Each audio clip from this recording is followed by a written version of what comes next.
Alors, je vais vous présenter en 3 minutes, petite vidéo de 3 minutes, ce saxophone qui s'appelle le saxello. Et là, pour le coup, c'est pas, si vous regardez le terme de saxello sur internet, vous trouverez une autre forme. Celui que j'ai présenté un peu plus récemment, qui était le type Bell, et s'appelle désormais saxello aujourd'hui. Donc ça, c'est le vrai saxello qui n'existe plus, qui a été développé entre 1924 et 1928, enfin puis 1929 exactement, et qui a été fabriqué par King. C'est mon seul saxophone King à l'heure d'aujourd'hui. Je n'ai pas d'autres King. J'ai ni de Melody, ni d'alto, ni de ténor chez King. Le seul que j'ai, c'est celui-là. Et c'est cool parce que ça me fait un King.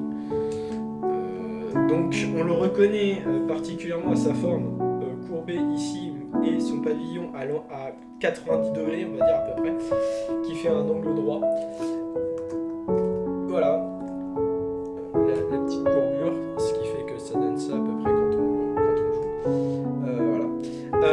L'angle est aussi par une petite courbure ici, donc il a une courbure ici et la courbure à 90. On le reconnaît aussi par ses notes graves qui sont pas très grands en fait, qui sont pas de très grosses perces. La cheminée, c'est les trous où on met les clés dessus, en fait, c'est les trous de perce de clés en fait, qui permettent de jouer la note et qui permettent là aussi la justesse. Bah là, on voit que c'est des toutes petites perces, contrairement aux autres sax, à part ces trois notes là qui sont les plus grosses, les grosses cheminées.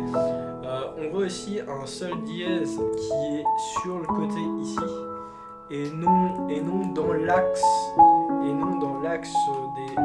des clés habituellement. Là, il est sur le côté. Il est là, on le voit. Ouais. Ça bouge. Voilà. On voit qu'il était full argenté aussi. Ce qu'il faut savoir, c'est que en fait, il jouait comme ça, avec un trépied en Y inversé, qui permettait en fait tout simplement de le mettre là. Tu jouais de l'alto, hop, tu mettais l'alto et l'alto souvent tu le mettais sur, ou le ténor tu le mettais souvent ici contre toi.